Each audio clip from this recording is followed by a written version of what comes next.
everybody. Welcome to the Genre of Your Life podcast, a show all about movies, TV, and why we love entertainment. This is episode number 19. I am one of your hosts, Doug Jones, one of the creators of the Genre of Your Life podcast. With me, as always, are my esteemed colleagues and fantastic co-host. First off, co-creator of the show, co-host, Mr. Nick Johnson. How are you, sir? I'm doing good, man. Super happy to be here. I'm doing hella good. How you guys doing? We're doing good, man. This is a very special episode, guys. This is going to be our first group review at all as critics. This will be a very special episode. We're reviewing The Flash, actually. But before that, last but not least, back in Chicago, back to being a city civilian, Mr. also co-creator of the show, Mr. Joel Kindlen. How are you, my good sir? Besides life having the biggest hands like Mike Tyson on me right now, I'm doing okay. Damn. Man. Right? Shit. That first round knockout, man. That's life right now with Mike Tyson, that guy.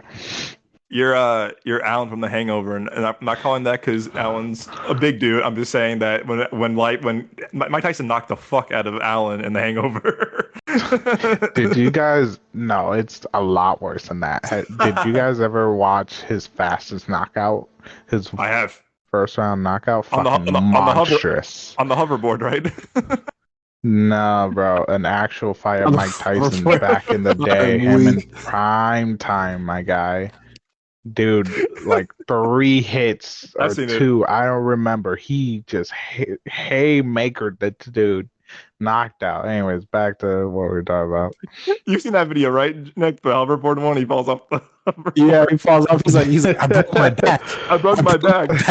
What? I broke my back. He was like, are you talking about specific like vertebrae or something like that? He's like, spinal.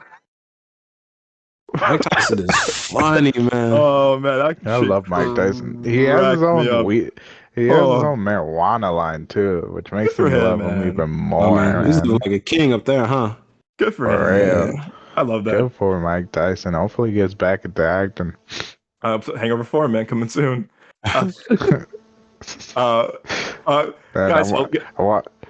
Sorry. I was going to say I wanted to be like The Rock, but better. Oh, The Rock. What happened, bro?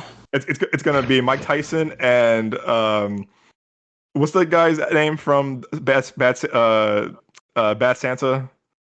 Not Bernie Mac. I know who you're talking about. No. Who played the elf? It was very foul. He was in Me, Myself, and Irene. Man, but I don't remember what his name is. Bro, I don't know his name. He's so funny in those movies. It's gonna be the next Kevin Hart. He's Mike Tyson in that. Oh my gosh, that would be fucking hilarious. Oh, you're talking about the. Oh, yeah, I know who you're talking. Tony Cox. I'm so sorry. I'm butchering his name, but Tony Cox, who was in Me, Myself, and Irene, which is a very underrated Jim Carrey movie. He's hilarious. I haven't seen him in shit in years. In Bad Santa, bro, he's so funny in Bad Santa, bro. Oh dude, he's hilarious in almost every movie he's in, dude. I fucking love That's gonna be the next duo, bro. We had Kevin Hart and Ice Cube. We had Kevin Hart and The Rock. It's gonna have Tony Cox and Mike Tyson. That would be the greatest movie ever. I know they're probably gonna have Mike Tyson throw him or some shit. Or fucking like catch him or something. What's that scene? Again, this is so. I know, not wrong. So not okay these days. Remember that scene from Wolf of Wall Street when they throw little people? Oh yeah, like the dartboard, but with the little people. Oh my god! It's not okay today whatsoever. But I can see Mike Tyson. God damn it, Joe! Oh my god! That shit would be great.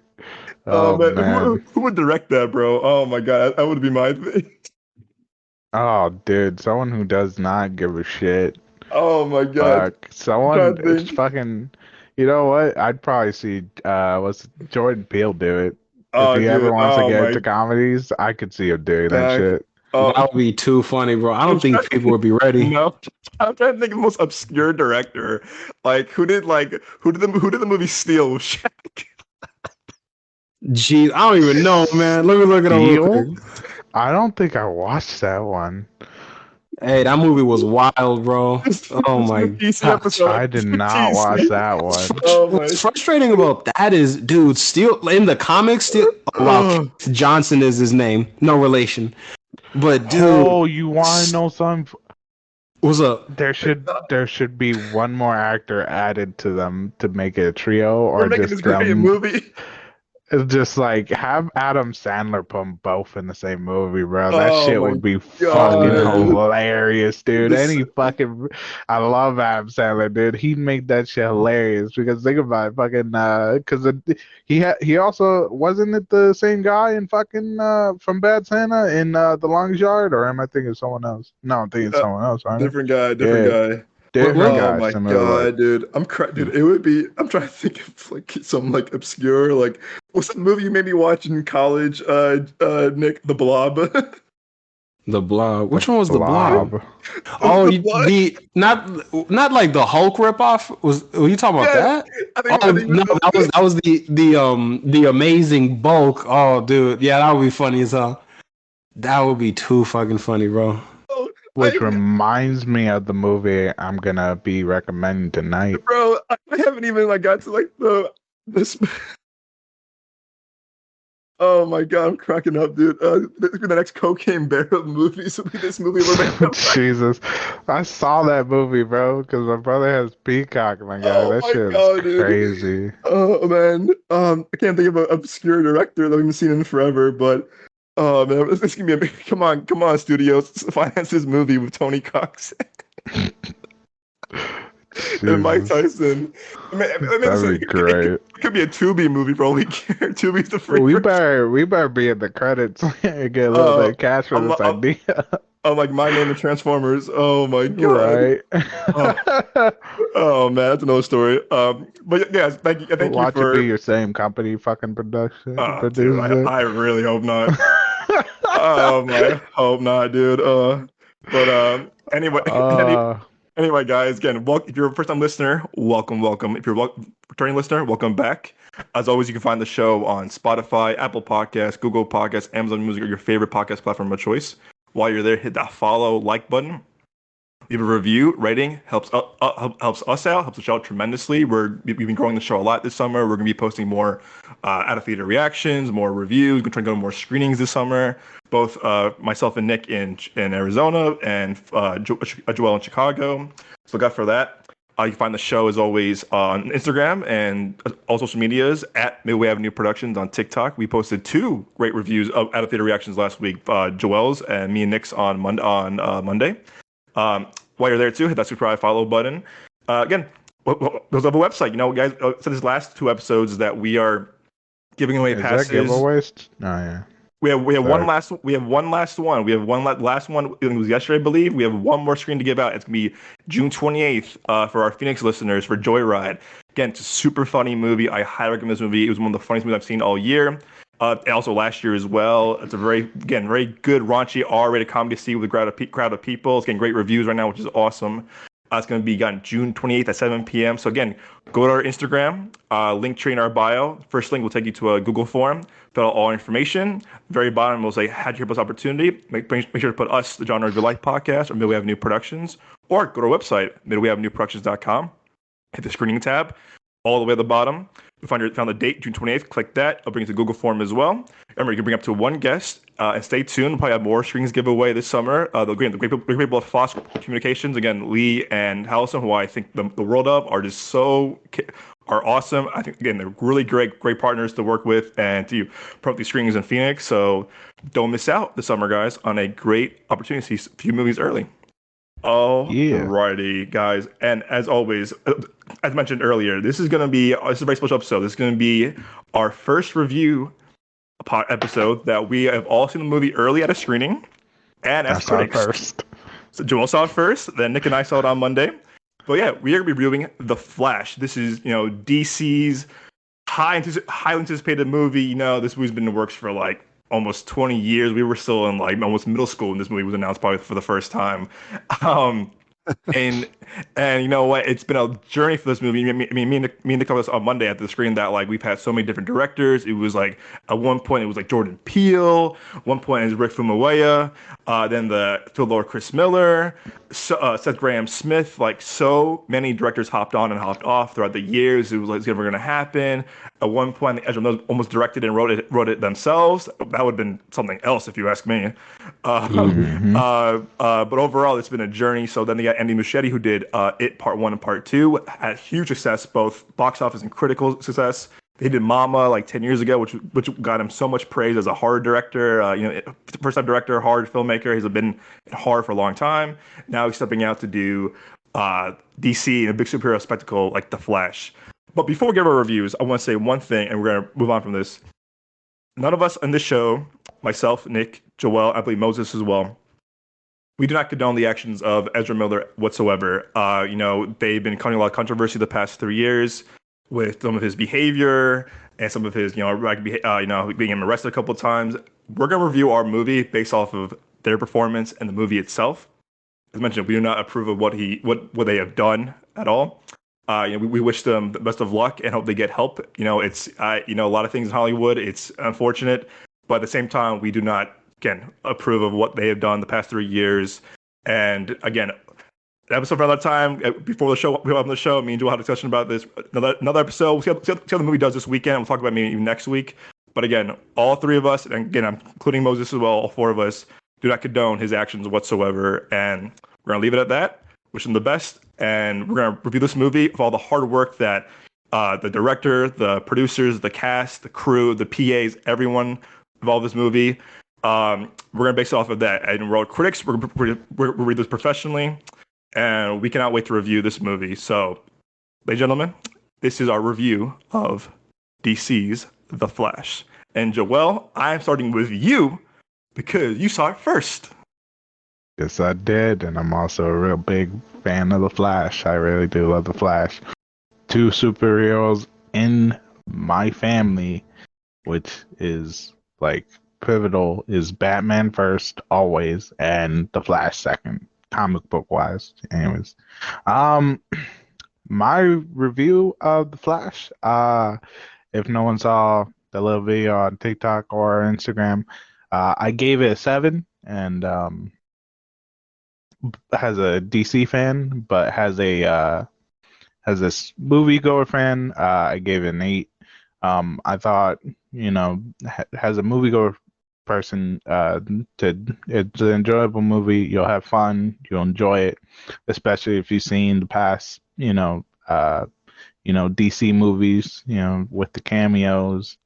As a DC fan, I gave it a lower score of 7. Actually, as a moviegoer, I gave it 8.5. But as a DC fan, I gave it a 7. Mainly because what they did with their direction for the Flash himself, I did not like it. The Flash is the comedic relief, but I thought they basically sort of pulled a Thor in a way and made him sort of a joke throughout the whole entire thing.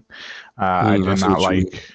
Yeah, like he's a comedic relief and that he's funny. He's always saying something like really funny, but the way the film played out, the Flash himself was just a gigantic joke, and I didn't like that because the Flash is a very serious character, and he has so much. He is so much bigger than what they showed and how they showed him. There's a lot that goes into who the Flash is, and him as a hero and a person. There's so much that goes in, and it sort of just seemed to play off like there's this one big tragedy, and yeah, that's a big part of the Flash, but it's also like, but he just in depth wise, like he's really intelligent, and I felt like they didn't really show that enough, and he's actually a very serious character. If you read the comics or if you ever watch any of the animated series or animated movies, you'll see that he holds himself to a certain degree, and in this film, he was just above the joke the whole entire time. I felt like, and I did not enjoy that at all. So, yeah, but as a moviegoer, it was good. The visuals were great. The acting was great. Seeing all the cameos and everything, I liked it. And what they decided to do with the Flashpoint and how they changed it, I thought that was decent. They could have kept it the same as the average, as the normal Flashpoint, but it's it still was an enjoyable movie, And so, if you're looking for something to go do or take kids or, take a date or whatever, just have a enjoyable time at movies, this is definitely the movie to go to. It's enjoyable overall, but as a DC fan, it fell short because of, like I said, The Flash. What'd you think of Michael Keaton back as Batman? Oh, fucking loved it, bro. I was so fucking excited. Oh my god, I love Michael Keaton. He killed it, man. He killed it. Once he was on screen, man, he took the whole fucking show. He really did. He was so enjoyable, and he really brought that, he brought his Batman to life in a more modern, in-depth way. And yeah, I think that was really dope. And yeah, I loved it, and it was so great, and everything. And what's her name? I don't even know the actress's name. Which one? It's not really a secret. Yeah, Supergirl. Oh, Sasha Calle? Yeah, man, she killed it as well. I thought her as Supergirl was awesome. That was good honestly. casting. That was a really good casting. It was a different step towards Supergirl, much more like darker, towards her story, and I enjoyed that truly. I think she did such a wonderful job. She was a badass, too. Like like she was such a badass. I loved it. I truly enjoyed it, and I enjoyed those things as a DC fan, and I enjoyed those things. The only complaint I had was the Flash himself. I like that. Well, I'm gonna answer your thing. I'm gonna go first, but I'm gonna add two things to you. When I asked you this, Joe. I think one thing I do like was about Supergirl. Andy Muschietti did a good job of hiring new actors. I think he did a job with it very well. With both 1, 2, he hired people that kind of were unknowns. I think with Sacha Calle, she has some TV work, but this was her first big role.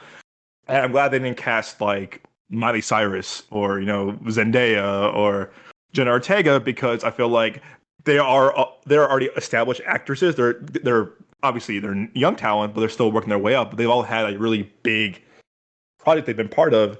They gave a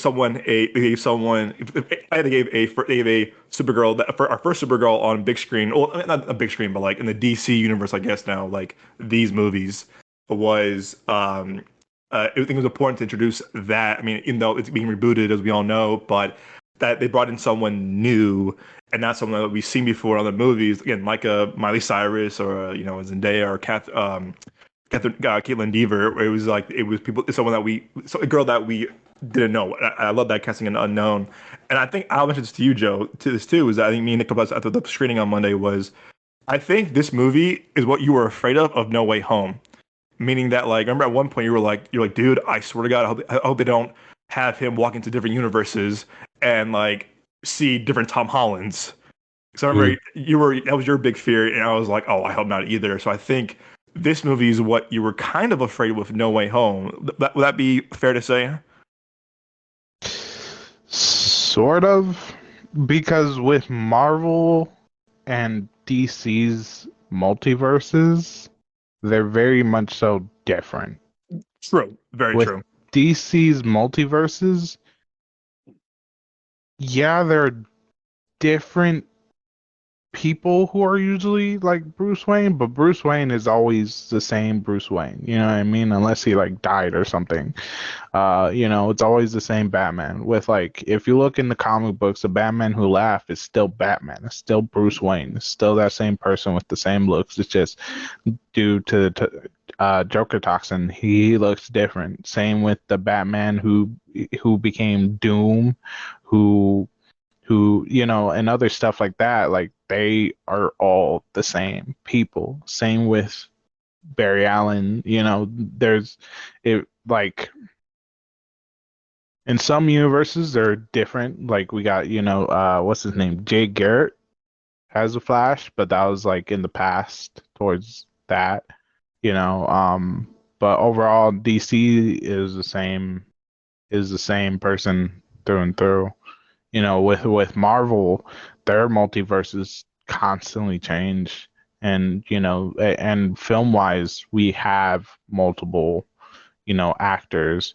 But yeah, no, with Marvel as well, their multiverses, like it can be a different Spider-Man. Like a lot of their universes are different Spider-Man. Like a lot of the Spider-Man are Peter Parker, but a lot of them look different or are completely different people. With like, and with DC, like if you look at like, because they even do anime films. By the way, a lot of these anime films are on HBO Max. Like they're showing different Batman, but like they're usually the same person. They look the same, different times, different types of worlds, but they're usually the same person for the most part. It's like very few universes where they're completely different people. With like the Flashpoint in the anime series and comic books, Batman is I forget his fucking name. Shit. It's Batman is Bruce Wayne's father, and the Thomas Joker Thomas Wayne, and the Joker is his mother, Martha Wayne. But that's because Bruce Wayne died. So again, it could yeah. So it's not really a fear. I didn't think about that because it truly is like they're the same people through and through. It's just that we had more actors play Batman and Superman. Okay, I can get down with that. No, that's well said, dude. Well said. No, I thought about you when we saw this movie. And I was like, I think this is what Joel was afraid with, like with No Way Home. But you're right. It is very different. Both different universes, different characters, and different like sort of world in a way. But yeah, dude. That's no. I'm glad you saw. Again, I'm glad you saw it first. I'm glad you got your out of theater reaction out, and I'm glad you reviewed it, man. It's all happening. It's all. This show is becoming more and more real. I'm excited to be able to do it. I don't like showing my face. I'd rather not show my face, but to do this, I will. But I'm still very much so excited, and I'm glad I got to see a movie before y'all and got to do the out of theater review and everything. Because I do believe in this podcast. I do want this shit to grow and for this to become something more than it currently is. Which, by the way, is the numbers that the things behind, like with our followers and listeners, like we're growing, which in the numbers is overall just amazing. Like past what I thought we would be at this point in time, like maybe a little bit down the future, but like, yeah, no, I want this to grow and become more than it truly is. Yeah. Thank you, man. Well, okay. All right. So, but now, as our next up, are also co-DC expert and co-Marvel expert, everything. Nick, my friend, I saw it on Monday. Yep. What is your official review of DC's Flash? My official review of DC's The Flash. Well, I'll say this: I enjoyed it more than I thought I was going to. It was a surprisingly fun ride. There was, and I'm gonna do my best not to spoil anything, but it was a lot of surprises that I didn't expect that I was pleasantly surprised by. Oh man, it's tough because I just want to go in and like talk about like all of it, but I'm trying to like restrain myself. But no, it was good. The action was good. it was creative as well. There was, and usually like the Barry Allen character. Well, no, I'll say it like this: there was a lot more comedic moments than I had anticipated, but and usually with stuff like that, I wouldn't really like it like that, but I don't know, maybe it was just the vibe of the theater or something like that, but a lot of the jokes landed for me. Visually, again, it was pretty spectacular to watch. And even though like Snyder didn't direct this movie, a lot of the shots and the production design, it just kind of reminded me of Zack Snyder. It's like if they filmed like on like the sets that Snyder would use or in the locations that Snyder would use, but they kind of, gave it a little bit more color and lightened up the mood just in general, a little less film grainy from what I remember. So that was cool. But oh man, and it was definitely fun to see Keaton. Sasha Calle's Supergirl was really fun, really engaging. And it was interesting kind of like what they did with the character. The conflict with Barry Allen was really interesting to me, and it was oh man, it gets me not like emotional, but his whole like struggle with it, like, man, like I want to do this because like I want to like save this person and like blah blah blah, or like I want more time with them. It was hitting me a little bit because it had me thinking about some family members that I'd lost and everything like that. But so that hit. But it was great too, and like even the costume too. I was iffy about the costume like from the trailers because it looked a little bit too like CGI, a little bit too rubbery to me. The helmet / like mask / cowl it looked kind of goofy to me, but in the movie it was like okay, like I fuck with it a little bit more. But yeah, overall I think I'd give it like a B-. Yeah, so I had a really good time with it. It was really fun, and not fun in a way where it's like you say it's fun, but you just kind of like saying that to try to justify liking a movie that isn't good. Like this was good, quality fun. You feel me? Like it was solid. It was definitely solid. You know what? I'm kind of surprised that both of y'all didn't say something that I was kind of like, oh, they're gonna say both of this. Y'all didn't mention about Ben Affleck's last performance as Batman. Oh, you know what? Because I didn't want to, like I said, I didn't want to like spoil it necessarily, but no, the trailers. That's true. That's a good point. Okay, so I'll say this: like his performance as Bruce Wayne / Batman in this, it was really cool. I wish that, well, he wasn't in it as much as I had hoped he would be in it, especially since this is potentially his last performance as Batman. Maybe he'll come back. I don't know, because it's every comic book franchise is doing like the multiverse right now and blah blah blah. But it was good though, and I had even read a little bit before this, before I saw the movie, that Ben Affleck was saying that he felt like his performance in this movie, like he felt like he really nailed the Batman Bruce Wayne persona. And again, without giving anything away, it was great. Like there was, like, you guys have seen it in the trailers. You see him as Batman, but in the daytime, which is very new. And he had an action sequence that was honestly like really fun, really well choreographed, and he wasn't as dark as he was in the Snyder movies, which initially I would have had a problem with that, because when I think of Batman, I think of a dark, brooding, just brutal kind of character. And he was a little bit lighter, but the movie overall was a little bit lighter. But Andy Muschietti was able to do it in a way where it didn't feel like anything was being taken away from the Batman character. Like, it's not like he's not lighter like how he was in the Joss Whedon movie, but he's not as dark as he was in the Snyder movie. It was a perfect balance. You feel me? Like, it felt like, because also I watched the movie, it's like, okay, this is him like at the end of his character arc that was started in BVS. So that was cool to see. And he just overall felt like a very kind of like more emotionally and mentally healthy version of this character. Like, he kind of felt like, I'm still gonna be Batman, but I'm not angry and I'm not hurting anymore. Like I've accepted everything that's gone on in my life, and I accept whatever the future will hold, and I'm gonna just do my best. So that was really cool to see. And Ben Affleck, he's one of my favorite Batman. Batman. He's one of my favorite actors that has played the character of Bruce Wayne in Batman. I'll say that. But it was cool though, man. Like it was fun, and yeah, like it was definitely cool to see Michael Keaton come back as Batman. It was all good, and like with Zod too.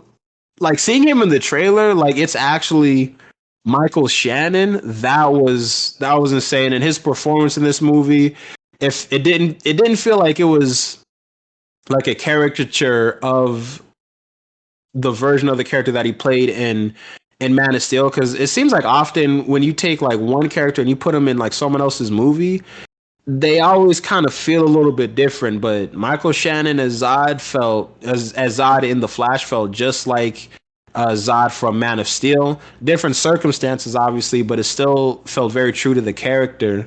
So yeah, it was good. I liked it, man. I liked it a lot.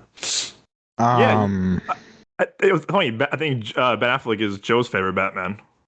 Batman. Yeah, it's kind of like a tie for me between Affleck, Pattinson, and like Kilmer. There weren't really any like bad Batman in the movies. I don't feel like, except I guess kind of like George Clooney. Like he wasn't like a good Batman and Robin in my opinion, but he nails like Bruce Wayne, the Bruce Wayne persona in that movie though.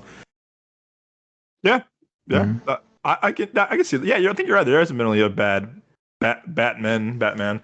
I think it's just like the movie / like version of the characters, really. You know what? To what you said, like Affleck. What's up? Sorry. Go ahead.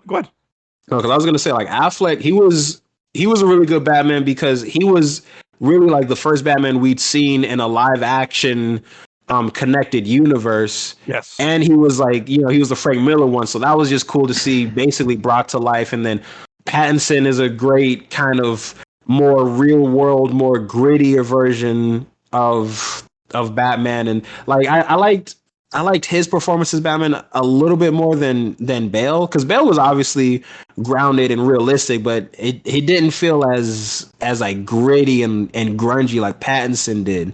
You feel me? But so yeah, that's kind of, and like Val Kilmer as Batman, I think he's a little underrated as Batman because his performance as Bruce Wayne and as Batman was really good. The story was pretty good. It's just like the movie and what Warner Brothers was kind of trying to do with Batman Forever, which kind of like fucked it up a little bit, but it was solid. Like maybe not even a different director, because Joel Schumacher, not to get like too off topic, but he can do like dark movies. He did The Number 23, The Lost Boys. Yeah. He's good at dark kind of horror-esque movies. But like I said, I think it was just Warner Brothers came in and was like, lighten it up. We got to sell more toys and McDonald's and like blah, blah, blah, blah, blah. But had he done the Val Kilmer Batman like how he did his darker movies, I think it would have been chef's kiss right there, man. Well, you know what? I think my dad agrees. I think agree with you. My dad, I think, he's very big on Val Kilmer as Batman. I think he enjoys him a lot. Yeah. And I was like, yeah, you're right. See, your dad's a smart man, Doug. I always knew it. He's listening right now. He's like, thank you, Nick. Thank you. He's like, that's my boy. No, I think you're right. I think Val Kilmer, and before I do my review, but I think right. I think Val Kilmer definitely kind of slips into the crack. I feel like of Batman, where it was like it was Keaton, then it was him, and it was Clooney right after. So I thought it's kind of like it's easy to forget about Kilmer when there has been a handful of different Batmen now. And I think I'm gonna mention what you said too about Ben Affleck as saying that this is his best time as or he finally got it. Again, as you know me, I love Ben Affleck as a filmmaker and an actor. I don't think he's been the best Batman to me personally. However, I'll say this: I think he's gotten better with each movie he's done, whether it's a cameo in Suicide Squad or Zack Snyder's Justice League, and now this. I think he really has gotten better. I think what you said earlier too about him and his performance. I think what really worked for me with him in this was that him as Bruce Wayne has always worked for me no matter what. I like the thing with being with him and Barry before anything happens in the movie, where like they're talking on like on the curb, whatever, in the alley. I love that interaction between just him and Barry as not Batman, not Flash, just two individuals, because you can tell, like, Ben Affleck, you're right, you're on the nose perfectly, Nick, was that like he really has kind of like accepted what is and what has happened and everything, because you know what, he's Bruce, because yes, he's Batman, but he's also has other things that he needs to work on both for himself and in the company. So it's very interesting to see how he balances that. And I think Ben Affleck did a good job in this one of balancing both Batman and Bruce Wayne. Those very short scenes that he's in, it still works. Also, kind of like helps move the story on a little bit as well. But yeah, no, I definitely agree with what you said too. It's again, unfortunately, a farewell to Ben Affleck, but I think he went out with a bang, if you ask me. Yeah, I love Ben Affleck's Batman. I think he did such a great Bruce Wayne and Batman all together overall. And I have to remind people that Ben Affleck's Batman is Batman Returns, like The Dark Knight Returns. Frank Miller, That's like right. you said. Yeah. So, he's older, he's been through a lot. He went through several Robins, which a few did die, and I'm not even just talking about Jason Todd. I'm talking about the Robins after, Tim Drake and Damian Wayne, because Batman did have a few, and they have died. They're just not talked about much, because they're not big. They weren't Robin for long. So, but I doubt the one in the movie had all those Robins. Yeah, I think in the movie it was just the Dick Grayson Robin. No, they had Jason Todd. They had Jason Todd's outfit and Oh no, because Snyder said that was just Snyder said that was actually the Dick Grayson Robin. Like he only had the one Robin and that was it. That's right. Yeah. Really? Yes. Yeah. I remember. And like, that clip. See that's the thing, because wait, didn't they? But wasn't the outfit like filled with like Joker? It was, but in Snyder's like version of the universe, the Ben Affleck Batman, he had the Dick Grayson Robin, and then the Dick Grayson Robin is the one that got killed by Joker, and Dick Grayson was his only Robin, so there was never like a Tim Drake, a Jason Todd. It was just the one Robin, and then Batman stopped having like sidekicks and partners after that, so it was just him and Alfred. Intriguing. Yeah, because even I would go about it, but that is intriguing. No, a new direction. No, what I'm saying, I'm not saying it's bad. I'm saying it's a new play on things, because Dick Grayson has died, but he's died as Nightwing. So yeah, no, I'm with you on that, because I would want to see Nightwing in the movies though. Like I don't mind like changing stuff up, but I'm like, you can't. Don't kill off Dick Grayson, because also like that was one of the gravestones. I was somewhere in Wayne Manor in BVS. It said Richard Jonathan Grayson. It was kind of like, oh dang, I killed him. Yeah, so that's like one thing I would change about the Snyder story though.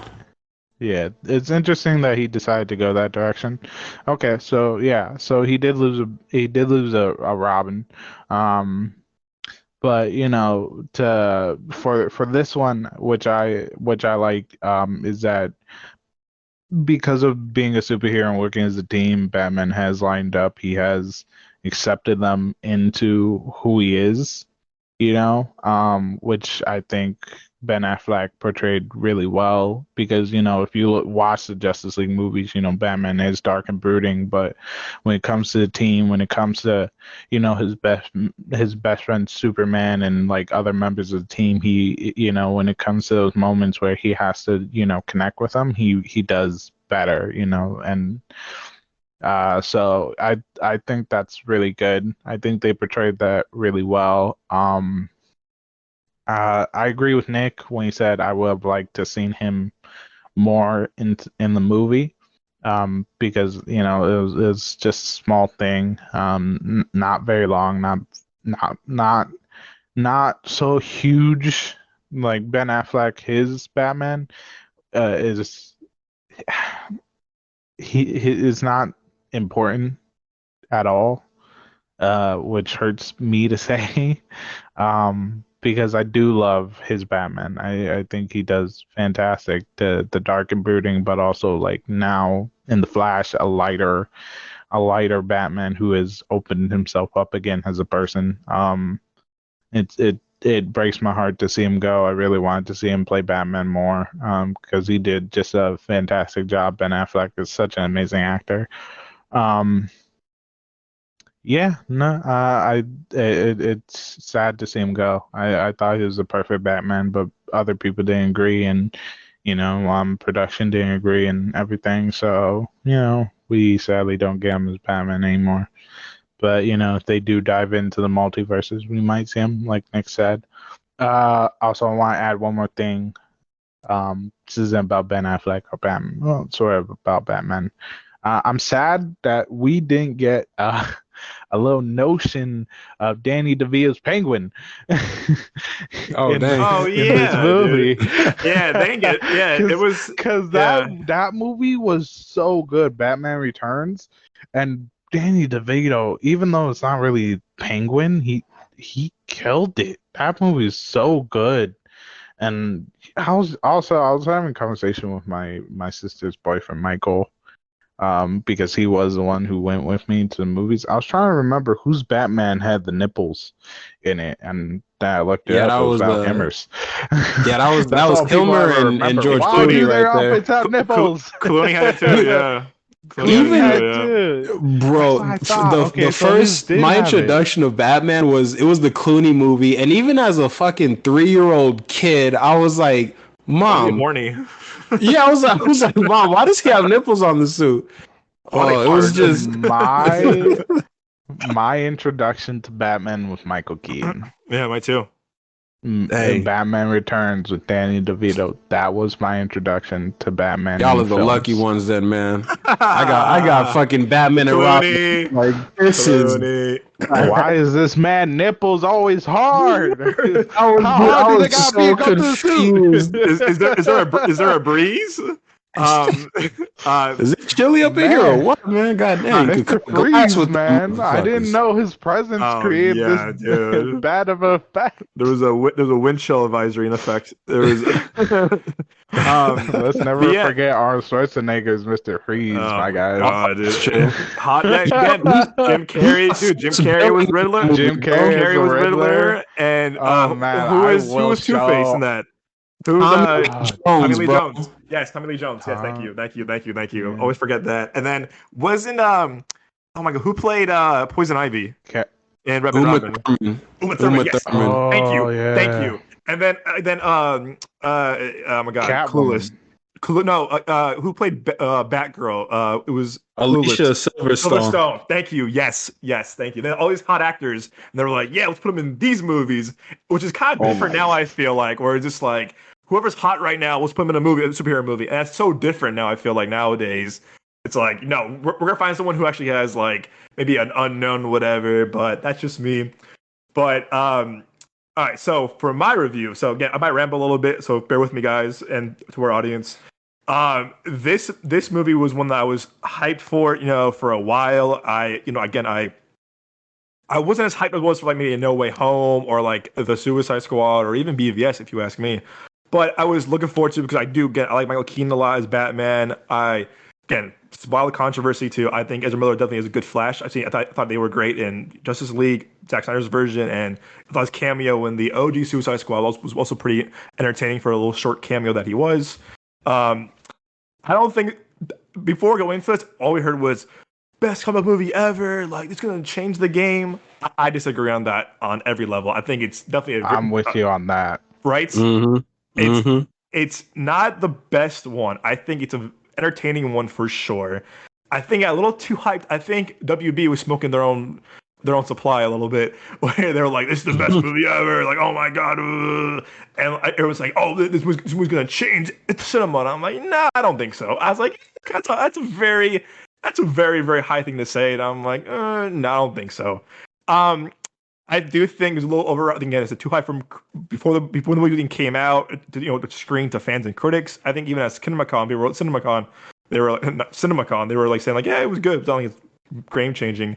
Well, I think what worked for me, this is the pros of what worked for me. I think the emotional scenes with Barry and his parents really stuck home for me. Again, I've lost, too many family members, but I have lost grandparents. I lost other people in my family, and I really did think that those scenes really worked because it showed how happy they were. It showed like they loved each other, and it showed like when his dad lost his wife, you saw like he just lost everything, and when you saw that when Barry lost his mom, he lost everything too. It was two different situations. One is a mother and a wife, they're the same person, but it showed well like how much they loved this woman so much. And I do like you can feel right away. You can feel. I kind of felt this in Justice League as well, but you felt the weight that Barry feels as a character of how he's dealing with everything, and how he can how he's doing everything he can to like work this case, work his case as Barry, not the Flash, to like figure out like how he can get his dad out of jail, like how can he prove his innocence. And I love that because you see like, oh, Spider-Man's gonna do this, as Spider-Man. Barry was kind of doing it as Barry, and it kind of showed more of his human side, not so much his metahuman or superhero side, but it was like his human side of like, I can do this too. I just gotta believe in myself. I gotta like really just do the work. I think what surprised me too, Nick, like you said too, was that the humor for me definitely caught me off guard. Not a lot, but like it had more humor than I thought it was gonna be. And I think I've been very vocal about this to people I've talked about it before we did a review. Before we did a review today, was that I think the humor in this works so much better. I think in A, Shazam, both movies. B, The Suicide Squad with James Gunn. The humor in James Gunn's movie worked for me at points, but then it got a little too James Gunny, where I was like, okay, yeah, you're kind of losing me with your kind of like some of this humor, even though it was definitely more quote unquote mature rated R humor. But I found myself, I remember next to you, Nick, that we were laughing out loud like, a lot of things that were funny. Like, and no spoilers, obviously, but there's a scene where like he's trying to run and something's happening. I thought it was kind of funny. It was like, oh wait, what's going on here? That made me kind of laugh because it kind of reminded me of like bit of a boyish charm from like Michael J. Fox and Back to the Future, which I love. They references the movie a lot too. Of Back to the Future, this and that. I thought it was really kind of funny, ongoing joke about that. But yeah, the humor for sure worked for me, and I think this movie, the humor is kind of like what Shazam wanted to be in a way. Which to me, I think the humor Shazam works a bit, but overall, it's kind of just doesn't really hold up as much. Even the new one, so a few months ago, that humor didn't work for me at all in that movie. But in the first Shazam, I think the humor doesn't work or hold up as much. Like you said too, Joe, I think Michael Keaton is a huge standout. I think, as in my first introduction with him was Michael Keaton. It was the first Batman. I remember seeing Jack Nicholson as Joker kind of scared the shit out of me when I was a kid. I was like, ugh. Same with Penguin too, Joe. Actually, I was like, oh my god, he's buying someone with no love. I was like, what the hell is this? That's that one was for comic book movies. Like that is one of the darker. Michael Keaton's is one of the darker films as Batman, which I truly enjoyed, and it worked. It still works to this day, which I truly love. The spin on these villains that they did. Yeah, and which also with Robert Pattinson Batman, if they continue it with Robert Pattinson, I hope that they go darker because, and WB isn't on their ass for how dark they go because the DC comic books are so dark when it comes to death, murder, and all that. So hopefully they can go into death with how dark DC truly is because people, you were telling me like people are saying like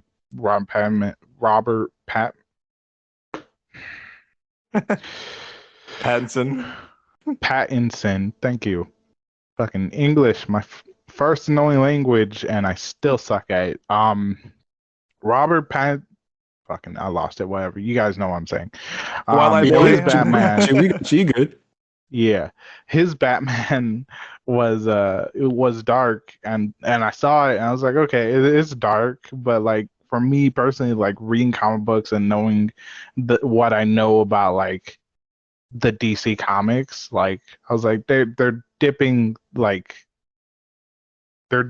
toes into it, they're dipping their foot, but they didn't plunge, they didn't fucking cannonball or dive into how dark Batman and the DC comic books can truly be. So hopefully, so I was like, yeah, it's dark. It's not as dark as people truly think it was.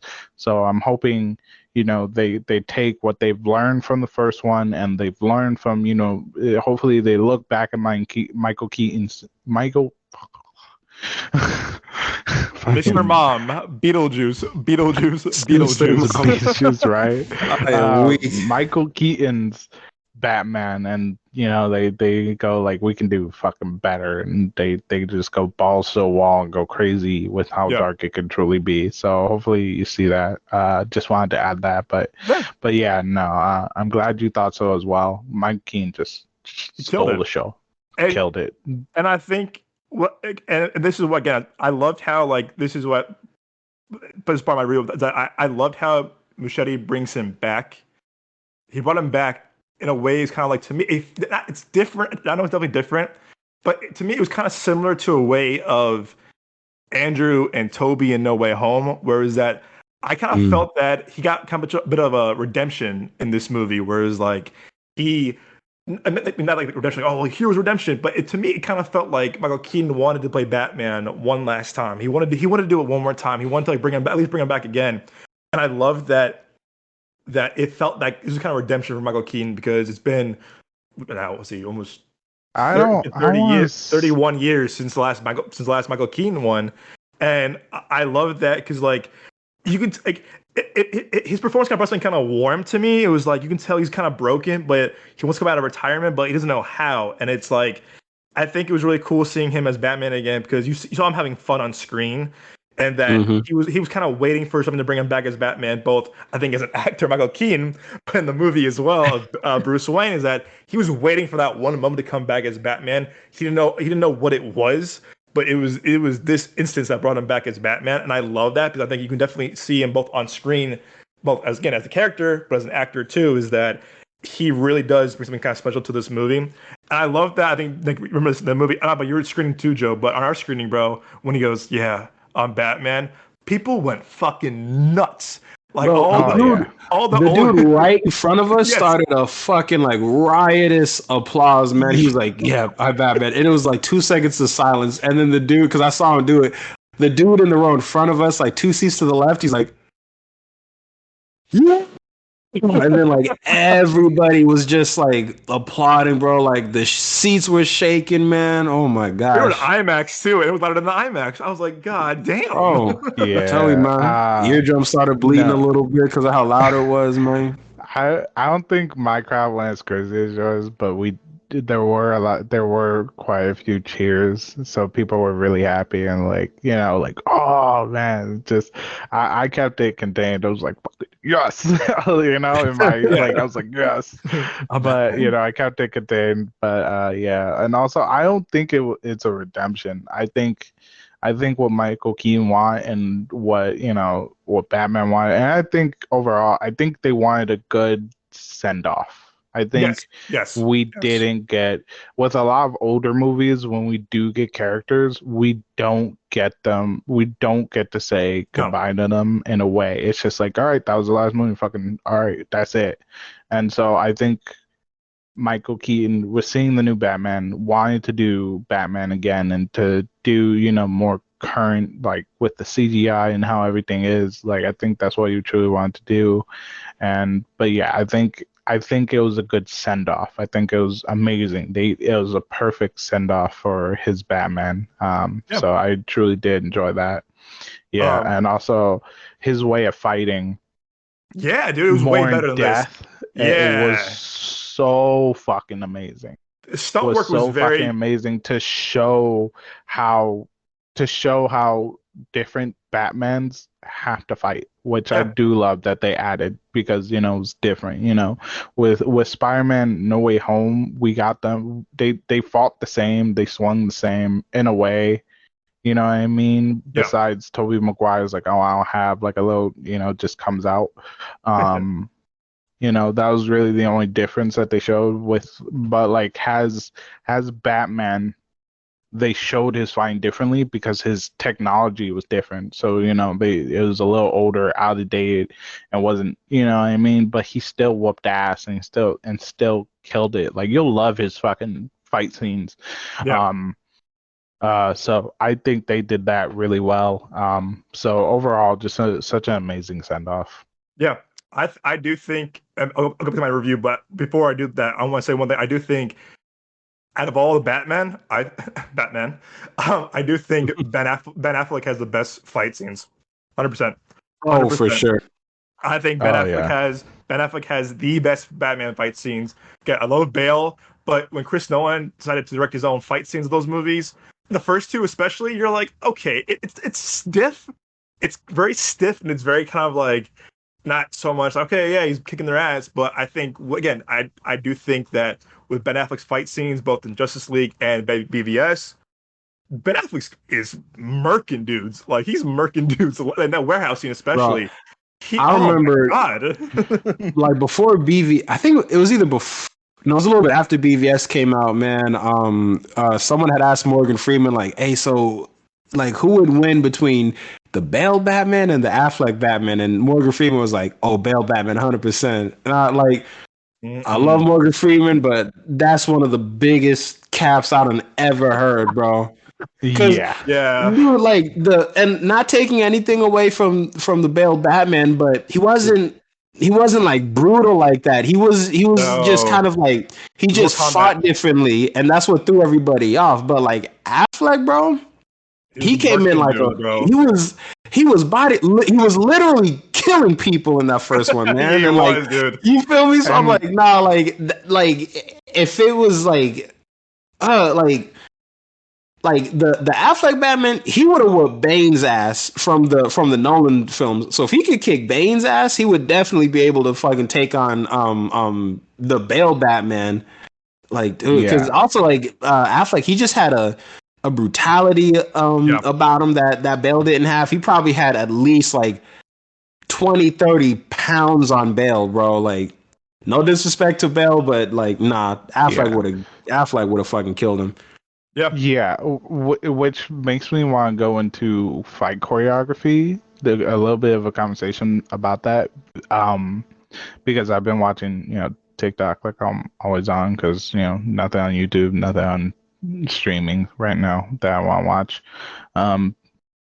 Sort of.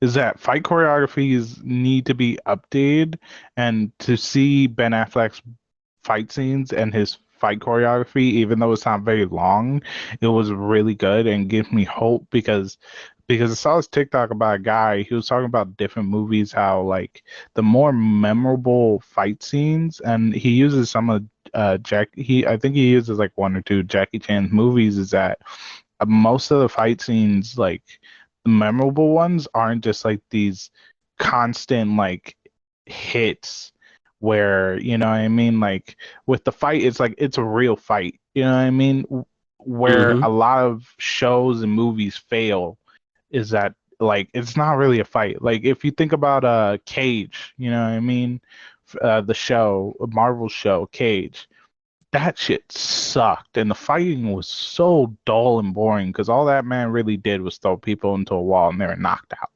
you know what I mean. And it's like with fight choreography, we need more in-depth fighting because these people aren't getting knocked out with one punch, you know what I mean, or they're not just going to keep taking punches and slow blows, you know what I mean. Like we got John Wick, and now we have this fight choreography that they're showing in the new Flash with Ben Affleck and with Michael Keaton's Batman as well. The fight choreography is upgrading and becoming real and such a amazing feat, you know what I mean? To where it's like, man, this is a real fight. Like he's whooping ass. He's not holding back. Like this is dope. But also like you're not gonna get knocked out after like one. Like even if it's a major hit, not everyone gets knocked out. You know what I mean? So like I find that really cool that they added like true real fight like choreography into this. Yeah, and before I get into the cons I, I'll finish the pros with this. Is that I think not only did he shot it in IMAX, I think Andy Muschietti is a great, is kind of evolving as a filmmaker. I think this was that like, he's only done horror before this. It was only Mama and It Part 1, Part 2. But he definitely proved in those movies that he can direct scope and spectacle and horror. Yeah. And with this, it was like, okay, he's doing a new genre for the first time. He's not doing horror at all. And, I think a lot of people, a lot of directors kind of bring their signature stuff to, to their movies. Again, I love him as a horror filmmaker, but I'm really kind of glad that he kind of like, and very impressed with him that like he didn't bring maybe one horror shot, but not really. That he really did bring. He actually kind of like definitely went to this new genre, kind of new, and just kind of bring something else to kind of trying new things as a filmmaker because he knows how to get really good performance out of people, whether it was. Bill Hader, Jessica Chastain, James McAvoy in the cast in It Part 2, or the kids in Part 1. He knows to get performance out of everyone, whether it's Ezra, whether it's Ben Affleck, whether it's Michael Keaton, whether it's Sasha Calle, Michael Shannon. He really does a good job of bringing those people, being good performance out of them. I do think, again, as we all said too, Ezra Miller, we think about them or not, I do think they did a good job of playing not one but two different Barrys because, it definitely because it could either fail or not fail and. Because fail work or not work or not work. And again, I don't want to bring this guy up too because he's also another kind of wacko. Is unfortunately Armie Hammer, but he's really good in The Social Network because when I saw it the first time, I was like, wow, there's two of them. I had no idea in hell it was him. I was like, wow, I was very impressed that he played both characters.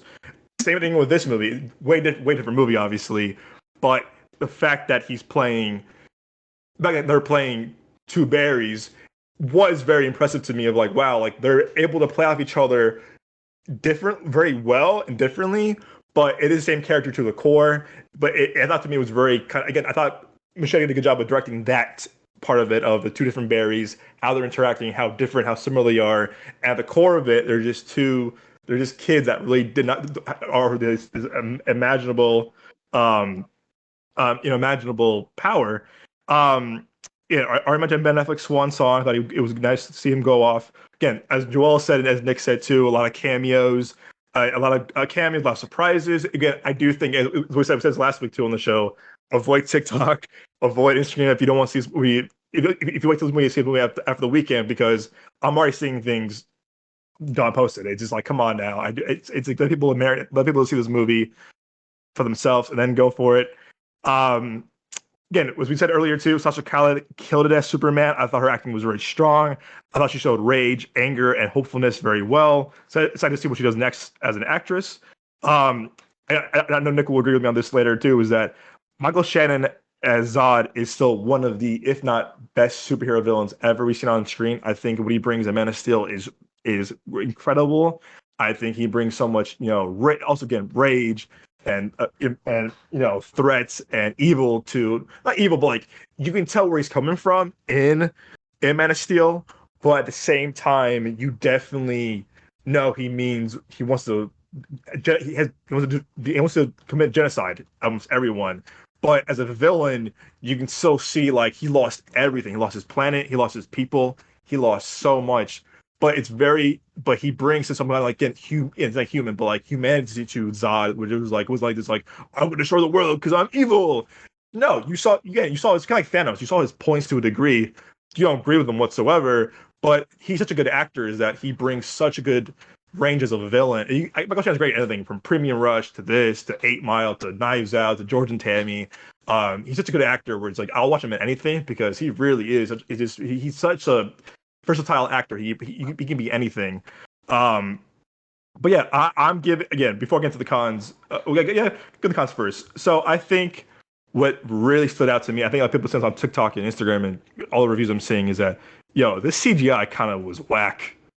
I don't know about y'all, but this CGI did not look good at times. And I'm saying that like they didn't look good. Hot garbage, bro. Okay, thank God. Joe, I don't know if you saw the same thing that we did, but did you? The CGI I thought it was pretty atrocious at times. I don't want to say which parts, but I think the scenes where the Flash is Not spoil, I guess, but it's in the trailer where he's breaking time in sound, whatever. Oh, I fucking hated that one. That one that was sucked. really bad. Sometimes even when he was like just talking, that. his face was looking mad wonky. And apparently, it was supposed to look a little weird because he was saying like from Barry Allen's point of view, like when he's moving really fast like that, everything else looks kind of off too. But I'm like, I don't know, man. I kind of feel like you're just trying to like come up with some sort of like justification. No, because why would it look weird like that? Like, why would it look like CGI from his point of view? Like, different. If you're moving so fast that like, if you're like moving faster than light, like sure, everything would, I would assume, look different. But well, no, that doesn't even make any sense. If you're moving faster than light, wouldn't everything be like dark or something like that? I don't know, man. But I'm with you, Doug. Like that shit, it just looked kind of off. It was bad. It was bad. It was bad just because of like I don't know. I was like, wow, and they were saying, oh, it's finished. I was like, no, this was like some 2010, 2011, even before that. This is like some like Green Lantern, Jonah Hex type shit of like it was. Oh man, you talked about the screen, and we were like, oh no. It just did not look good. And this movie's been production for a couple of years and was delayed a couple of times. You would think they were gonna be waiting longer to fix the visual effects, have render and stuff like that. Nah, dog. This looked like some like Xbox, PlayStation type shit where I was like, oh no, like yeah, dude. I was kind of again big budget movie. I'm like, I've seen better CGI in like low budget movies where I'm like, oh, I didn't know that was CGI. I've seen better CGI in a fucking Pixar cartoon, man. Yeah, no, yeah, literally. Dude, the lamp looks better in Pixar than some of the CGI in this. Hold up, Doug. My bad. I think Joe just left the podcast. Yeah, I think he's gonna hop back on. He's ever started his console. Okay, bad. He said go on. He said keep going on. Cool. He'll be back. I think again, as much as I like the actress Supergirl, I do think that I do feel it was a bit rushed to a degree because this is the first time we're seeing her in the universe. It seemed like, and maybe this might be because of the whole, DCU kind of not shake up, but things are changing with the DC movies and with the studio overall. So I'm wondering if maybe they had to like cut some stuff out, change some things because James Gunn is taking over now, and all of that. Excuse me, all of that stuff. But because some stuff with no, you're good, bro. But yeah, some stuff with Kaye's Supergirl, some stuff also with Keaton's Batman a little bit just felt kind of like I feel like some stuff was cut out. You know what I mean? Like I feel like there was a longer movie out there with some story elements that it felt like some of the story elements just weren't like fleshed out the way that they like should have been. Because like some of it kind of felt like I don't know, man. It seems like you're kind of agreeing with this a little bit too easy. Thank you. No, Nick. No, you fucking spot on, dude. No, exactly. That was my next point. Was that? I mean, that's what I do. Where are we in this conversation? I'm sorry because I missed a bit. We're going out the cons of the movies. The CGI was pretty atrocious. The CGI was atrocious. Oh yeah, the CGI was bad. I did not like his time travel thing because with Flash's comic book wise, like he's going down, like he's just running back. But with this one, especially with like the running, because if you watch when he was time traveling, his legs were going backwards. Yeah, I didn't necessarily mind that because I'm thinking like maybe because he's running forward at a very high speed. It doesn't make sense for him to all of a sudden run backwards, especially when they zoomed in to Ezra Miller, because his legs were still going forward. So I don't know if that was a mistake or if they were trying to do something because it just didn't make sense to me. maybe it's like, well, because he's going back in time, so that's like why his legs are kind of moving backwards. Maybe it was supposed to be a subtle kind of representation of that, or maybe it's like his legs are moving so fast that it creates some sort of optical illusion where to us it looks like his legs are moving backwards or something like that. I don't know, because later in the film he doesn't do that. He's just running forward. When he's going at different points, he's still just running forward. So I don't know if it was a mess up or what. I just didn't like it. It didn't fit well. What else? There are other parts in the CGI that just didn't work. I don't mind when like they slow things down and like, you know, he's trying to process everything. I didn't mind those, but like, yeah, I completely agree that the CGI at points was really shit, and then other times is really well. Here's in my last, I don't know, talk about my review for a bit. The last few points I'm going to make. This is the one thing I might be a little controversial. Again, it's not a spoiler because it's not. But if you think it is, it's not. But I think you brought I'm referring to No Way Home a lot. Unfortunately, I love that movie, but I think what they should have done instead, it's not things like, I think she was great as Supergirl. If they're gonna reboot everything, reboot everything. Y'all sure about like Henry Cavill. You know why? Because that ending would have been that thing with seeing Zod again. But could you imagine seeing Henry Cavill and Zod again and Zod again 10 years after Man of Steel? It's the 10th anniversary of Man of Steel as of I think today or yesterday. No, today. No, yesterday actually. Yeah, yesterday. 10 years ago, Man of Steel came out.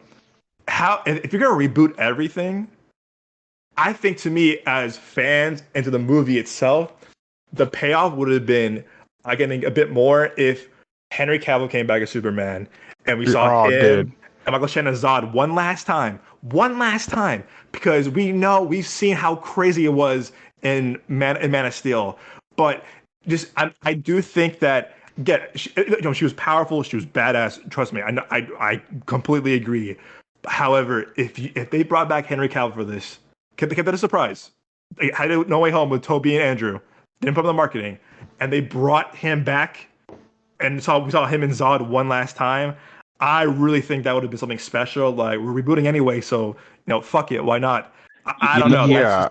You know what would be a fun idea to kind of piggyback off of that, Doug? It would be interesting if, like, in the hold up a second, make sure my roommate's not listening. He hasn't seen the movie yet.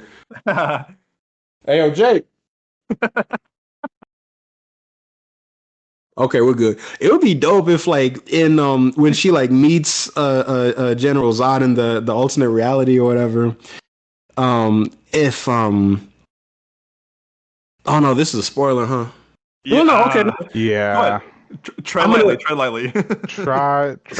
Yeah. Tread. I'll say this, but then if it's kind of like spoilery, like Doug, would you just be able to like edit it out or something? Yeah, I'll give a spoiler warning. Yeah, you're good. Okay, bad. So just if like when this kind of is spoilery, but I'm gonna just say, and then we can just like cut it out. But when she like sees Zod and like it's like hey, like where's like Kal-El and everything like that, like da, and he's like, oh yeah, we were like looking for the codex, and then like we like try to extract it from his body, but it wasn't in him, like it's in you or whatever, like blah blah blah. But it's revealed that like he's still alive, but he's kind of like a Frankenstein monster version of Superman. So, like so like his like mind is warped. Like you can see like he has all these like scars and shit like that. Like maybe they were like doing like some other genetic modification. So you want to make Clark Kent into Bizarro? You could look at it like that, especially since it's not like the main universe. Like, says it's like that whole like Flashpoint thing, and that could be cool. That could be a fun little action sequence. Because also it wouldn't even be because if you're thinking about how you're describing it, it really does breathe Bizarro. Yeah, I say go for like that. That would have been like really fun and really shocking. Because then, especially with Andy Muschietti, you could. Yep. You could like really play into like the kind of like body horror aspect of it. I agree with that. You know what I mean? Like that would have been dope. And also there was something else. I think I know what it is.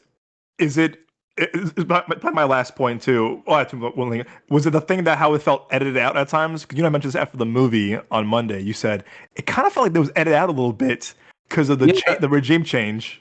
Yeah, it was like some stuff was just kind of. It was just happening a little bit too fast to me. Yeah. Like decisions, like characters' decisions were kind of like a little bit too quick.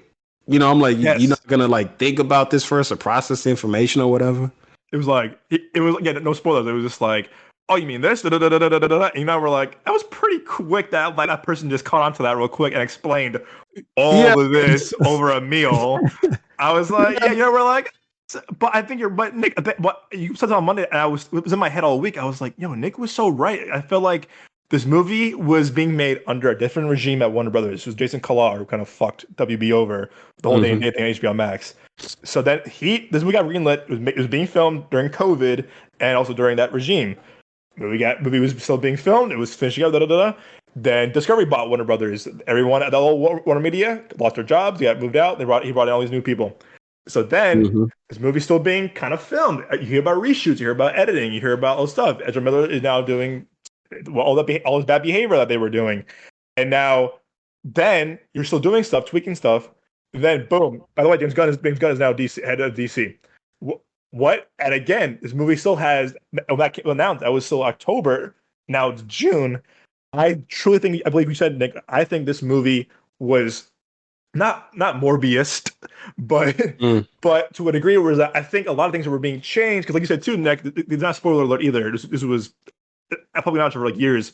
You saw Michael Keaton as Bruce Wayne in the public eye, and it could be a deleted scene maybe too, but you never saw that, and there were a lot of like set photos and stuff like that we saw like that were posted everywhere. This is public knowledge, guys, but I just think this movie was tinkered with because it went through studio-wise two different people, two different higher ups, and then you brought in a whole ass new division with two new CEOs, Peter Safran and James Gunn. Yep. And I truly think that you're right, Nick. I think this movie was tinkered with because some things were edited. Again, walk over spoilers too. It was my last point of my review was that ending surprise didn't do it for me personally. Again, I spoil what it is, guys. I promise. Because if you look at someone's hair, it looks so different before 5 scenes ago, or a scene or two ago. It looks different.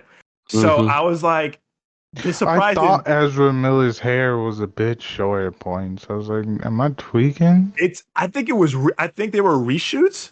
And again, I think that kind of proves my point. Nick's point was that this movie, I think, was edited and tinkered with just because it changed studio heads multiple times. It added a whole ass new department before the movie even came out. So I truly think that, again, also, because the post-credit scene felt more like a scene in the movie that he's like, okay, let's put it at the end.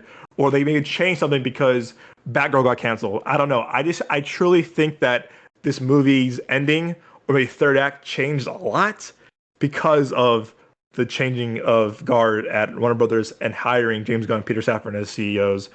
Either way, I like this movie a lot. I like the movie quite a bit. I had a lot of fun with it. Like you said, Nick, it's a very fun, entertaining movie. Like you too, Joe. I'd give it a 7 as well. I think it's worth seeing in IMAX. We shot in IMAX. I respect people who film movies in IMAX now, fully in IMAX. I think he did a great job with shooting that the 1:9 ratio. I dug this movie a lot. It's a very fun, Back to the Future-esque kind of summer movie to see in the big screen. How well it do, I don't know, but I recommend seeing it in theaters. I'm giving it 7 out of 10. I would definitely watch it in theaters, see it in IMAX. But yeah, I again, like I said, I think you're right, Nick. I really do think that this movie got tinkered with. I think it shows that I feel that way, especially with after seeing the after credit. Right. Because the after credit holds no significance to anything whatsoever. It wasn't even funny. It wasn't enjoyable. There was nothing to it. Like, I didn't enjoy it at all. I was like, really? That's it? Okay.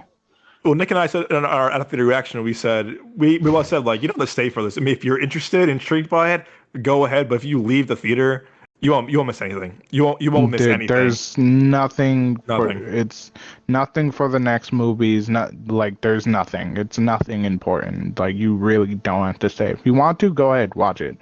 But it'll probably be up on YouTube or TikTok. It will be like a day or two. Yeah. And if you watch it on YouTube, it's not one of those things where it's like, gosh, I wish I would have seen it in the theater. It ain't like that at all, man. Yeah, like even if you bought the movie and had it for years and then you watched it, you'd be like, okay. Yeah, it's okay. Yeah, it I don't want to say what it is because people might think, oh, spoiler, and I respect that. But yeah, for that specific movie or that specific person that comes out in a couple less than in a year or so, whatever, I was like, I don't know. I was like, again, and we mentioned that on the show episode about that certain movie, not doing so well on test screenings and hearing it's pretty bad. So I don't know why that movie is still even being put out. If this movie was to reboot everything, I don't know. It's messy because if you're gonna end this way, James Gunn has a lot to like kind of not damage control, but like kind of sweep under the rug. I don't know the right thing to say about this, but it's just it's kind of messy because we don't know where it stands now, and I really do think that ending surprise, which I didn't care for at all, was changed. I really, really, really think that thing was like, okay, by the way, we're gonna throw this in there right away, just because for shits and giggles. And again, how about you, Joe? But in our theater, the crowd went crazy for that slow ending surprise. I laughed. I was like, that's funny. That's good. But yeah, guys, this has been our first full review as critics together on the podcast. This is very special. Nick, thank you for staying on longer, man. I appreciate you staying on longer. I know this is a very special episode for us, and that you stayed on longer past your bubble bath and the red wine. We appreciate that, man. Oh no, you chilling about it? It ain't no problem at all. Okay, so as I mentioned before in our little group meeting, I need everybody again. They'll explain what they are because kind of over time. But I gotta start with you, Nick. Top 5 DC projects of all time. Top 5 DC projects of all time for me are, well, first off, the first 3 is the Snyder trilogy, but in the order is going to be number 1 is Man of Steel. That's a good one. That's one of my favorite Superman movies. After that is Zack Snyder's Justice League, because like especially after seeing the 2017 one, like bro, like this movie just kind of felt like when I finally saw it, man, I literally almost took off work just so I could like see it, man. And like I came back home and like I told my family, I was like, listen, y'all, I'm about to watch Zack Snyder's Justice League. Don't talk to me. Don't look at me. Everybody go to your room, lock the doors, soundproof it, or get the fuck out of that house, man. I don't want no one interrupting this. I swear to God. But like Zack Snyder's Justice League, like that's high up there. Because one, it's like I'm finally able to see the version of this movie that I want to see, and 2, it just had so much heart because he was paying tribute to his daughter who had passed, unfortunately, and it was just, and you could tell like he genuinely just cared about like the story and the characters and everything like that, and I could tell he just like put his all into it, man. So that's my number 2. My number 3 is gonna be Batman v Superman: Dawn of Justice Ultimate Edition, kind of like the Snyder cut, because it's like this is the version that superior. Yeah, like this is the one this is the actual like unadulterated story. So that's my top 3. Then number 4, I would say Black Adam with really? Johnson. That's my movie. Like there's like some stuff that I would kind of tweak about it, like the kid and like oh yeah, like he rubbed me the wrong way, but also it was just like kind of like with the Flash a little bit. It just felt like some stuff was kind of cut out. Yeah, like I feel sure there might have been like a 2.5-3 hour movie in there. But everything about it was just incredible. Like the costume design, at least for most of the characters, like Black Adam, Dr. Fate, they had the best costumes. Everybody else was kind of like, it's fine for what it is, but like it was dope and it was kind of like brutal. Like I do kind of wish they would have made just like a hard R version of it, but it was straight though. It was straight, and I could watch that movie like over and over and over again. Because also that was one that I feel like I've been waiting for like forever for it to come out, and then like seeing it, like I seen it like 2 or 3. No, I seen it like 3 times in theaters, I think, and I never got tired of it. It's fun. It's a very fun movie. It's dope, man. So that's number 4. Number 5. I'm scrolling through like all of them in my head right now. Number 5, I gotta go with Superman the movie.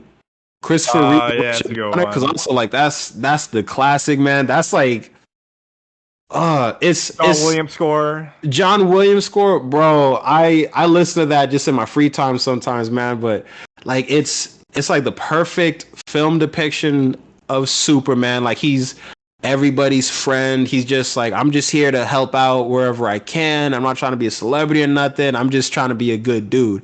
And even besides all the comic book stuff, it's like that movie's part of like film history right there, man. Because like part of like the tagline was like, "You'll believe a man can fly," and it was like one of the first times you'd seen on film like someone flying through the air like that. So just like it's great for like comic book movie history and also just like film history in general. So that's just, and that was one that I'd been watching since I was like a little kid, man. I used to just watch that movie on repeat, bro. Like when I seen that like in the store, I was begging my mom to buy it, bro. I was like, Mom, you got to get me this movie. Like you're not gonna understand right now, but just trust me, it's gonna be worth it. She never watched it, but I did though. That's a classic, man.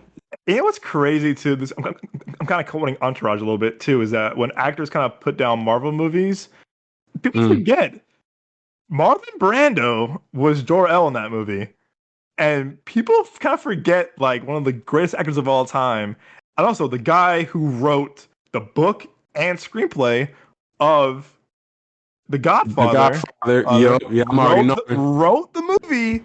Mario, yes, sir. And Marlon Brando plays his father, Jor-El. And to me, just like still, and it's like, you know, when you look back, you're like, wow, that's amazing that Marlon Brando, one of the greatest actors of all time, also one of the greatest writers of all time, worked on this movie. And people still kind of shit on superhero movies, and they kind of forget like Marlon fucking Brando. Yeah, you know what's funny? You know what's funny about that? Just like some light trivia. Speaking of the Godfather movies, Al Pacino was considered for the role of Superman / Clark Kent in Superman the movie. That's right. Yep. I think that could have been interesting. Like I think it would have changed the movie. It would have like changed the tone of the movie. I feel like it would have been like a darker, more dramatic, damn near kind of like Snyder-esque type Superman film, but like in the 70s. Had Al Pacino done it? But nah, man. Yeah, that's my top 5 DC movies right there. And you know what? Before we get to Joe's, you know what? I really do think this movie gets a lot of hate. I think you and I both appreciate of it. I think Superman Returns does a good job of honoring Christopher Reeve and that legacy of those movies. Is it a perfect movie? No. But not at all. It kind of has that charm that, again, I know Bryan Singer's also a fucking wacko. But it has the bit of it has like the kind of the charm of what made those first movies kind of special. Has its flaws, but it's definitely still like kind of almost a love letter to those movies. Yeah, and it does draw you in. Like, yes, I don't think I've ever met a person who said I couldn't watch that movie. Right? Yeah. No. It's a little boring. Well, Superman Returns? Yeah. You know what's funny? It's a lot of talking. A family member. I was at a wedding of a family members of mine, and literally in her vows, she was like, "I know you like Superman Returns, but I just think it's kind of whack." And I was like, "Hey, whoa, what the fuck?" I'm like, in the wedding vows, I almost stood up, man. I was about to start a fight. I object. Yes, I was almost like, who you can't marry this woman. I was like, get out of here. It's a no for me, dog. How dare you do this to us? Where do you get off? I was like, oh my gosh. I will. I was like, I don't know what you see. I don't know what you see in this person, but man, if I was getting married and she said that to me, like, oh, hand me them divorce papers real quick. It kind of sucks that movie has two weirdos now, two this gross ass people with Bryan Singer and Oh yeah, Kevin Kevin Spacey. Spacey. It sucks because it sucks, but I do think that movie has its moments. But anyway, Joe, my friend, floor is yours. What are your top 5 favorite Is it DC live movies? action movies in general, or is it just all DC films? Let's keep it live action for now. Okay, that's what I figured. I did not do my research. I did not look back. Oh, it's fine. I'm gonna be honest.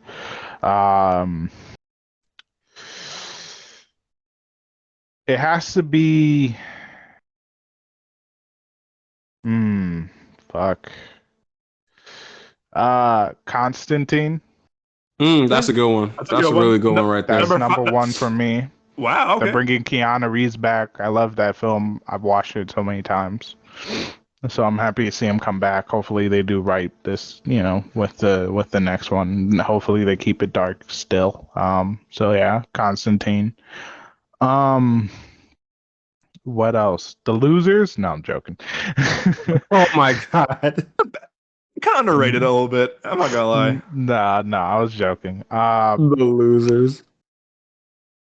Such a fucking throwback. Batman Begins. That one truly does, I feel like that stays with everyone.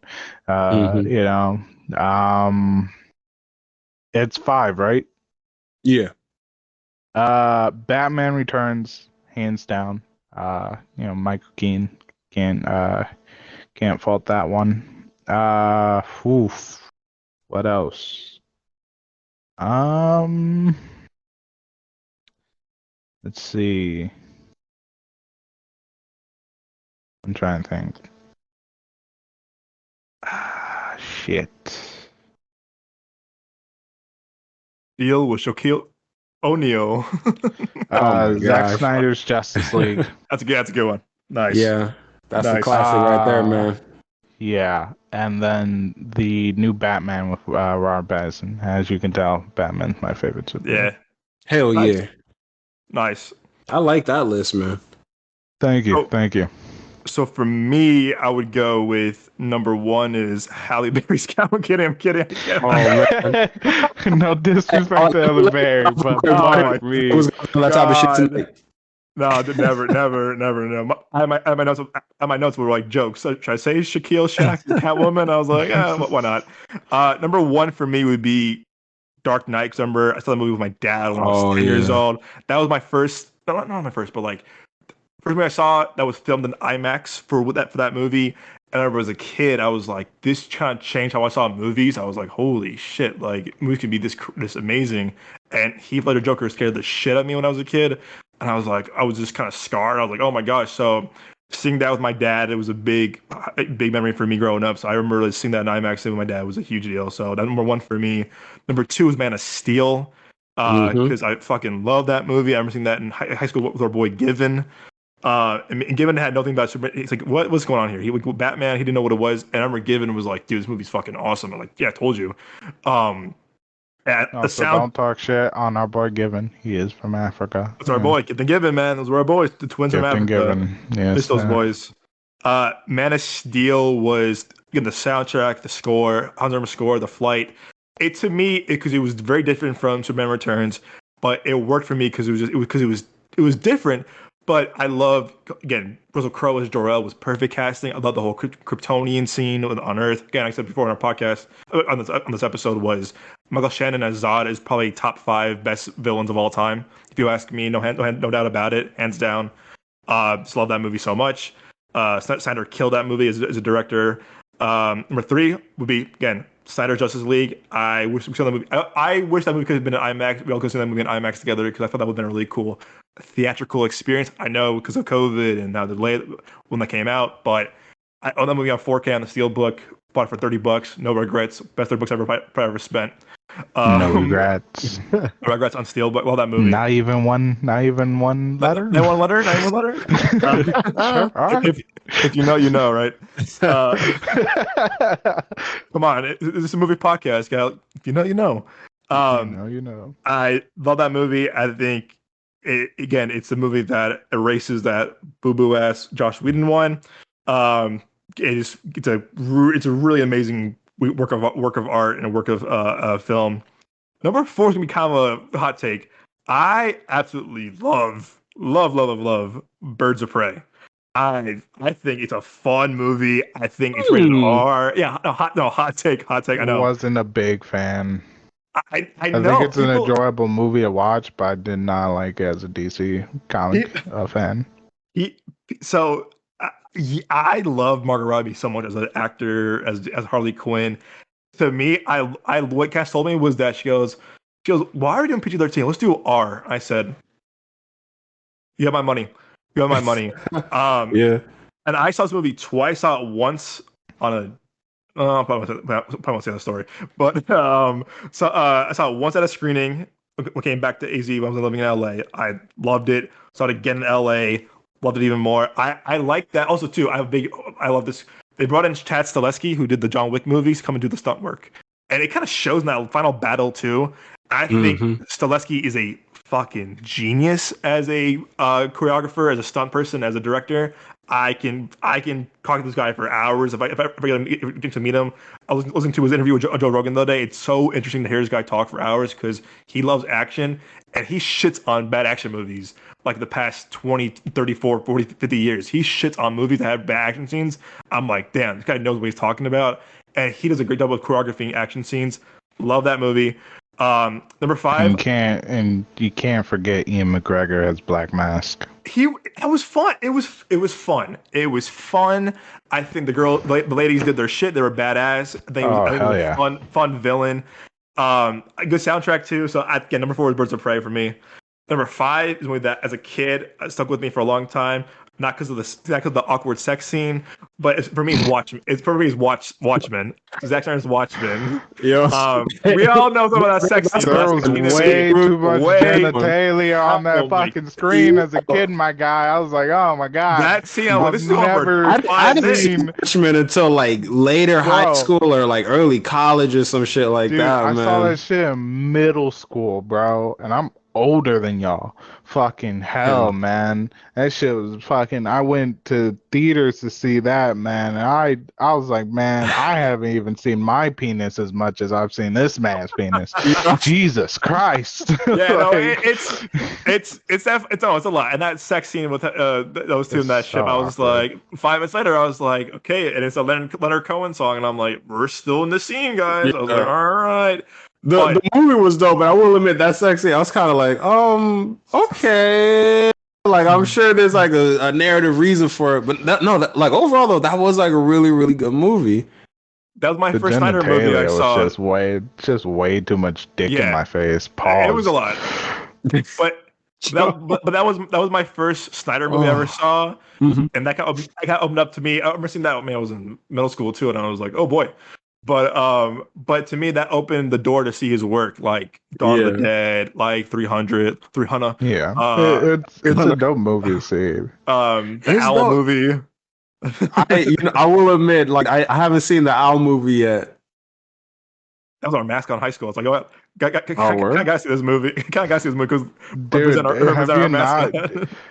Doug, have you never worn the Ogden fucking what was it called? Fuck, varsity jacket out, man. I wore fucking that. Ow. I wore that maybe in college once, and someone said, "This is in high school, bro," and I said, "All right, never mind." And I was like, okay. He was like, so proud of that, dude. He wore that so much in high school too. I earned that bitch, man. I earned that bitch. He did. He was a great fucking pitcher. Man. But yeah, Watchmen was my introduction to Snyder. So again, Dark Knight, Man of Steel, Snyder Justice League, Birds of Prey, Watchmen.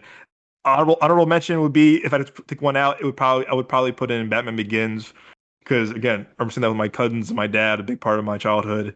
And then also honorable mention would be the Batman with Matt Reeves and Robert Pattinson, because that movie was great, and the cinematography of that movie is phenomenal by Craig Fraser, and the score by Michael Giacchino was beautiful. So yeah, guys. The honorable mention for me would be Steel. Would be Man of Steel, yeah. Steel? No, Steel. Bullshit. Steel. I love Shaq.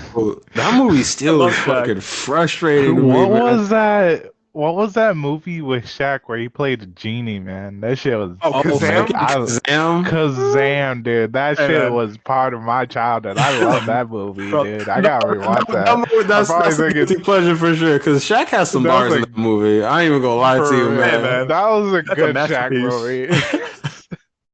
Bro, God, that was such a good movie. Even though it's so dumb, it's such a good movie. I saw an interview one time. I think it's another movie, and then someone said, "You're in this movie, right?" And then he goes, "I'm gonna let you finish." But I've come a long way from Kazam and Steel, and and the entire audience is laughing, dude. It was so funny because the way he said it to me, he goes, "I'm gonna let you know, come a long way since Kazam and Steel. I'm proud of my work." It's because I do like when these either The Rock too or John Cena was at an interview in New York, and he goes, this guy, as a kid, I paid to see the Marine. And so John Cena goes, takes out his wallet, gives the guy $20. I love that these guys can make fun of that and no, yeah, that was pretty shit. Yeah. But yeah, wait. So to close out, Joe, take us home and let the audience know how we end the show. Right. We always end the show with our one-on-ones. So basically what it is, if you decide to skip a few episodes and you just stumble upon this episode, that we, at the end of the show, we recommend one show and one movie, whether it's old or new, that we think is underrated or we just really like it very much that we think more people should see it. We recommend it, and we hope you at least put on your Netflix or whatever streaming or whatever list that you have, even if you don't watch it now or tomorrow or next week. As long as we're just hoping that eventually, even years down the road, that you might be able to watch it or decide to watch it, and tell us what you think about it. That is our one-on-ones. Do I start? Yeah, sure. I'll start us off. I'm gonna start with my show first because I gotta talk about the movie that I want to recommend. The show is on HBO Max. It's called The Warrior. It's an intriguing show to watch. I enjoy it. The fight choreography and all that. So basically, what the show is about is about this martial arts prodigy that comes to America for the first time, and this is way back in the day. So he's fresh off the boat, literally, and he joins a Chinese gang in New York, I believe. Was it New York? No. It was, I believe it's New York. I don't remember which place they're at.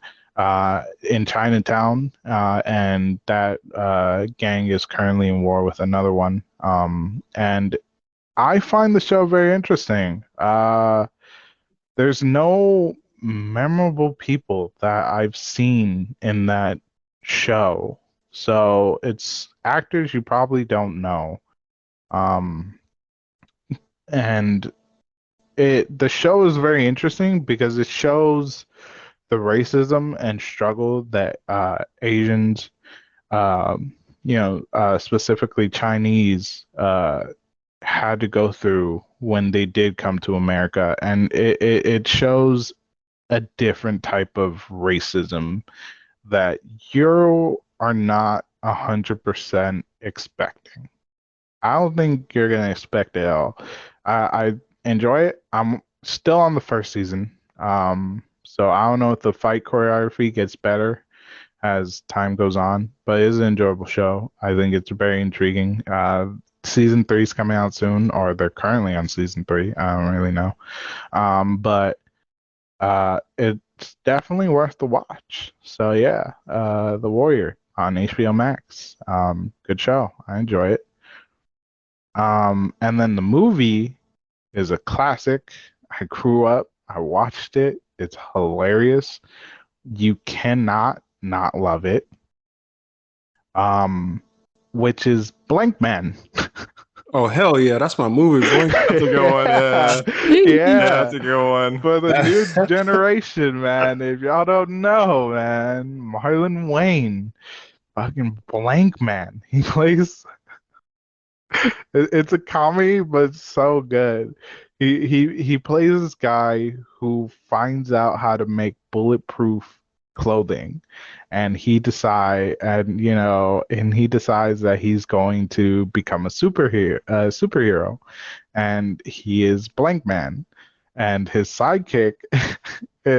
What's the robot's name? I forgot. It's like this little fuck. Wasn't it like C4 or some? I don't remember, but it was something kind of like that.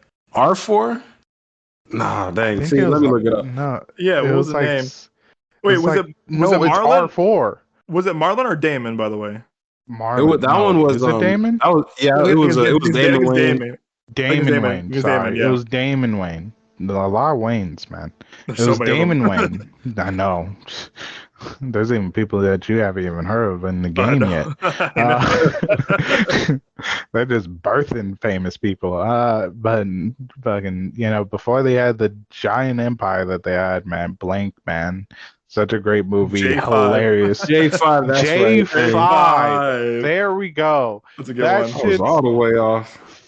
You were close. Because you did say C4. Yeah, I guess. Close enough. J5, C4. Not that far. But it's such a good movie. It's so great. You're gonna die laughing from start to finish. Damon Wayne is just unrivaled in comedy, just still to this day, and it's such a great movie. And also, who's the other actor? He's such a big actor too. David Alan Greer. Yeah, dude, he does fantastic in the movie as well. It's just overall just great fun. If you're looking for something to put on and just laugh until your stomach hurts and like you build abs, that is the movie to watch. I watched it as a kid and I died laughing, and I watched it probably a couple years ago and I still died laughing. It's cheesy, it's fun, it's great. I don't know what streaming service is possibly on, but it's overall just a great movie. I highly recommend it. Amazon Prime, my guy. Oh, Amazon Prime, let's go. That's mine. Whoever wants to go next. Nick, go ahead. I'll go next. So for the movie, I'm gonna go with it was one that my grandmother showed me. It's called The Cheap Detective. It was released in 1978, and it's kind of like it's a comedic satire of a lot of detective films that were coming out in the 70s, and it's just kind of like, it's kind of like Scary Movie. It's like the Scary Movie franchise, but within that detective genre, and it takes place in the 40s. So it's this detective dude, and he's trying to like follow a case, and the inciting incident is he finds out like his partner got murdered, and he's trying to figure out like who killed him, and along the way it's all these like kind of like crazy wacky characters, and it's like it was funny. I don't want to give too much away, but I would definitely say that for my movie. I'm not sure if it's on any streaming services, but just remember Cheap Detective 1978, starring Peter Falk, spelled Falk. And and then for the show, this is just a show I like a lot. It ended about I think about a year and a half, 2 years ago. It was called Arrow. It was 9 seasons long. It was on the CW. It was about the character Green Arrow from DC Comics. A little bit not controversial, but they kind of treated him like Batman a little bit, because Green Arrow in the comics is more lighthearted, more, I guess, like family friendly, but because of the success of the Dark Knight trilogy, they were like, let's take that character and just treat him like Batman. But it worked, at least for me. And then it started off like very, very grounded, very Nolan-esque, but as the show continued, it created like spin-offs like The Flash, Supergirl, Legends of Tomorrow, Batwoman, Superman and Lois, and all this kind of stuff. So it's kind of like the Iron Man of the CW superhero universe, which was really cool to watch. And it was I seen every single episode at least once. So when it ended, it was kind of like, dang, that was 9 whole years of my life, man. But yeah, so The Cheap Detective and Arrow for me. I still gotta watch Arrow. I still gotta watch Flash. I know you told me about it in college. It's still been on my HBO Max. Oh, sorry, Max watch list now. No, yeah, like Arrow for sure. Flash was good. Was like really, really good for 2 seasons. In season 3, to me, like it kind of like 3 and 4 and 5, like they were cool, but like the quality kind of dipped a little bit. And Flash actually just ended like sometime last month, which was all. That one was also like 9 seasons. Oh no, Arrow was only 8 seasons, but Flash was 9 seasons. Pardon me, but the ending was cool for like what it was. It was just like it got like a different showrunner, and he was like trying to just kind of change up the tone of the show, which for me didn't really work well. But dude, like at least definitely watch 1 and 2 seasons, 1 and 2 of The Flash, bro, because that shit was fucking incredible. And especially looking back, I'm like, holy cow! Had they kept up like that quality and like those writers and whoever was a showrunner or runners for seasons 1 and 2, had they all stayed for the full 9 seasons, that probably would have been one of the greatest superhero shows ever. Yeah, I think I only nail the ending, right? What's up? I think I only nail the ending, right? It's always hard. It's always the ending, right? It's always the ending that kind of like you don't nail the ending. It's like yeah, if you don't know the ending, it's kind of like, damn, it kind of like fucks up the experience a little bit. But overall, it's still a fun show to watch. I would definitely recommend it. I'll give it a try. For me, this week, for the movie, I'm gonna go with a movie that's added to Netflix now. Everyone's watching it, and where were y'all 14 years ago? There's a movie called Funny People with Seth Rogen, Adam Sandler, Jonah Hill, Leslie Mann. Damn. I still haven't seen that movie yet. It's on my list though, man. It's honestly, to me, this is probably that he directed. Yeah, no, knocked up there too. I don't know. It's probably one of my favorite movies that Apatow has directed.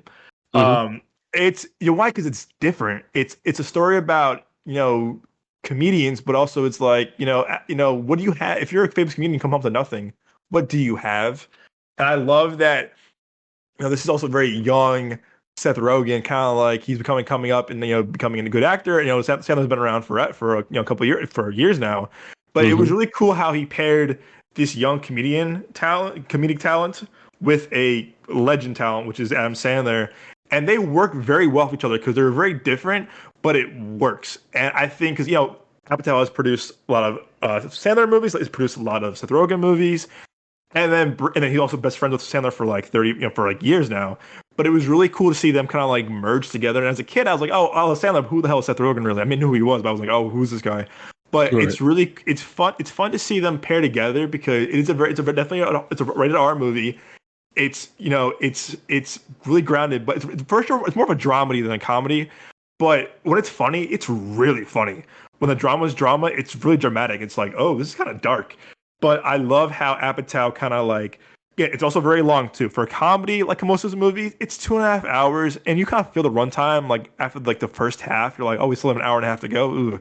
It's definitely long. But if you like seeing young, it's like young Aziz Ansari, young Aubrey Plaza, a lot of young talent in this movie too that really blew up.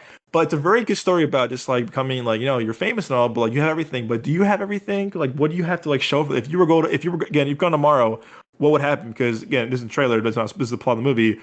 Adam Sandler finds out he has cancer, and he's like, "Wow, I'm this famous comedian, but like who I can take care of me? Who will love me?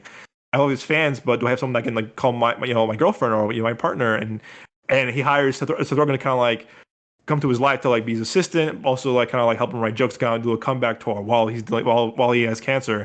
It's a very really good story about humans and dealing with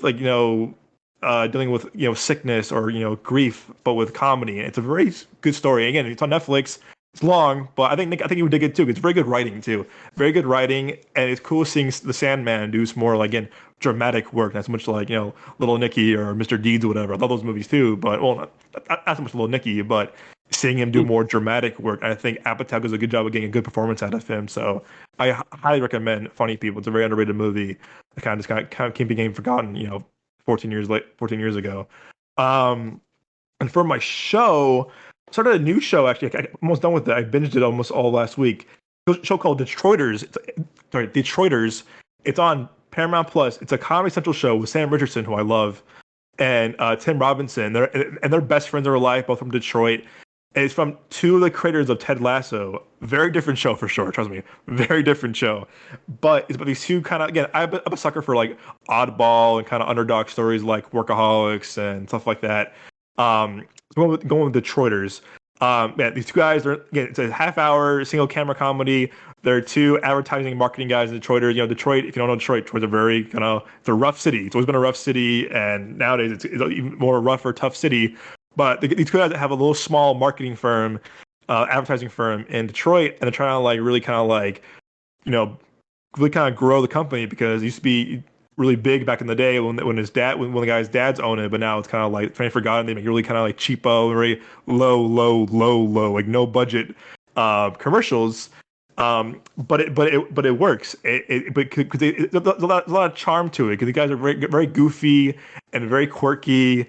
But the humor is really funny, and I think the show kind of came out and no one watched it on Comedy Central. Now it's kind of found another home on Paramount Plus. But it's a TVMA, very foul language, a lot of adult themes to it. But these two guys are just having fun because the chemistry definitely works both in real life and the show because they are best friends and again both in real life and the show, and it's funny. It's just really funny. They're having a good time and all the kind of quirky and weird scenarios they get themselves into when it comes to marketing, shooting these commercials. It's kind of absurd. You're just like, oh, it's disgusting, or it's kind of funny, or that's so stupid, but it's kind of funny. But I'm a sucker for those kind of shows. Yeah, on Paramount Plus, but. Those would be my one-on-ones of the week. Nice. Take us home, Joe. Oh, okay. All right. Yes. Well, first of all, we just want to remind you guys to follow our social medias and us on all our podcasts or whichever podcast that you listen to us on. Do you guys want to plug yourself before we get the fuck out of here? Nick, by all means, go first, my friend. Yeah, so you can find me on YouTube at Dawning Vision, and same thing with Instagram, Dawning Vision. I also have another podcast, and that's anywhere you could. Same thing with this one, anywhere you can find podcasts. The YouTube channel, we're doing short films, videos, and everything like that. And then on IG, we're just posting about all that stuff. So yeah, Dawning Vision, YouTube, and Instagram. All right. How about you, Doug? Yeah, as always, guys, you can find the show on social media at Midway Avenue Productions. But my personal page would be on Instagram is theyoungjones on Instagram. On Twitter, it would be Capri_Sun, like the juice box, but this one's SON. And yeah, guys, follow me on there. If you want to click me on LinkedIn as well, Doug Jones. You'll see my name, my gorgeous face on LinkedIn. So yeah, guys. Come follow us. Follow me, follow the show. All right. And you can find me, my Instagram. I'm also on Twitch. And I'm also going to be on TikTok eventually. I do have a page on TikTok, and I will be coming to Kick soon. I'll be switching streaming platforms. You can search just the OG Cuban Rican on all those platforms, and I'll be there. Haven't really posted, but eventually I will. Especially because me and my friends are getting more into gaming with each other, especially now that I'm home. Yeah. So that's all my socials. You can find me there. All right. We want to again thank you guys for being here, for listening to us jabber on about our opinions, and everything. Thank you so much to the new people. Thank you for being here. Hopefully you guys liked us and you will come back. And yeah, I'm saying yeah a lot. Guess that's my new word of the show today. That's a new catchphrase. My new catchphrase. But in all seriousness, thank you for joining us on this verbal journey through our opinions and jabbering and our thoughts on films and TV shows. Hopefully we made you guys laugh and question a few things. And we're hoping that this makes you come back for our next episode. Anyways, share us with your friends, share with people, other movie lovers. Do not be afraid to go on to our Midway Avenue production social medias only to tell us what you think about what we've said, whether you agree or disagree, or possible questions that might have popped up. Anyways, as always, we love you guys. Have a good night. Stay safe.